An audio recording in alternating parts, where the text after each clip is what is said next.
President Trump's fight for border wall funding expected to be front and center in his State of the Union address tomorrow night. And our next guest, a Republican congressman, is bringing a leader in the conservative Latino community as his guest to the address to emphasize the need for border security. Here with more is ranking member of the House Judiciary Committee, Georgia Congressman Doug Collins, and co-founder of the Latinos conservative organization, Art Gallegos. Art and Representative, thank you so much for being here. So, Representative, let me start with you. Why are you bringing Art as your guest tomorrow night?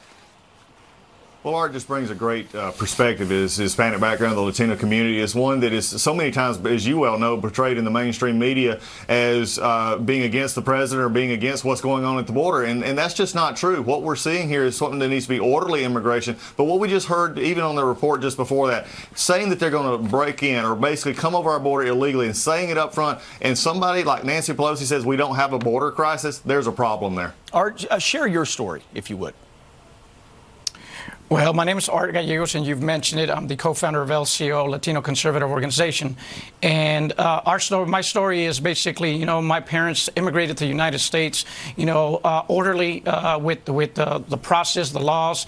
And I think that if my parents were able to do it with my family, we are a product of that process. And I think that, you know, it's never been to deter anybody to come to this great country, but to actually enforce the laws, secure our borders, and make sure that our families are protected.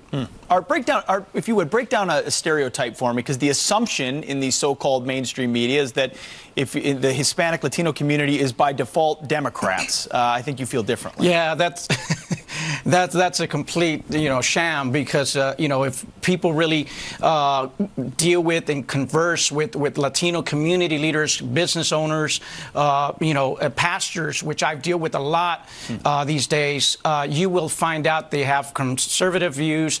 They're for the wall. They're for protection of the family, and that is something the mainstream media has thrown out here and has pushed, and use it as a card. You are exactly right. Representative, a final point. What are you hoping to hear from the president tomorrow night? I want to continue to see him stand